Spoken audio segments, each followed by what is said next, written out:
আসসালামু আলাইকুম। আজকে আপনাদের সাথে শেয়ার করব খুব মজার পাটিসাপটা পিঠা। খেতে দারুণ মজা, তৈরি করাও খুব সহজ।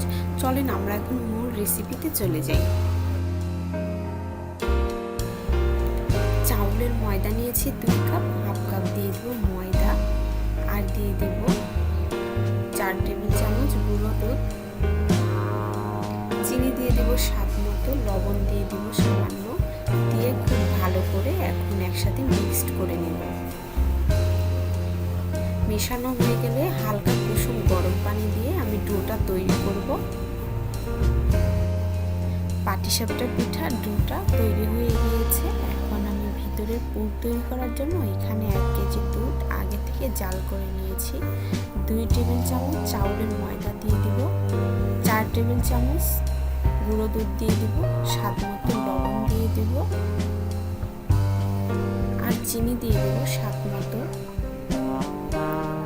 দিয়ে এখন সবগুলো উপকরণ একসাথে খুব ভালো করে মিক্সড করে নেব, যাতে দলা পেকে না যায়। এই যে নাড়াচাড়া করতে করতে পুরটা একদম ঘন হয়ে এসেছে। যখন ঘন হয়ে যাবে তখন আমি 2 টেবিল চামচ ঘি দিয়ে দিব, দিয়ে কিছুক্ষণ নাড়াচাড়া করে পুরটা নামিয়ে নেব। এই যে পুরটা হয়ে গিয়েছে, ঠান্ডা হলে আরো ঘন হয়ে যাবে। পাটিসাপটা পিঠা বানানোর জন্য প্যানে একটু টিস্যু দিয়ে তেল মাখিয়ে নিব। এরপরে ডোটা দিয়ে দেব, প্যানটা ঘুরিয়ে একটা রুটি শেপ দিয়ে নিব। রুটিটাকে 2-1 মিনিট ভেজে ভিতরে পুর দিয়ে দিব।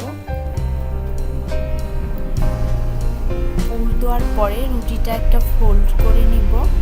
ফোল্ড করে পিঠার শেপ দিয়ে নিব।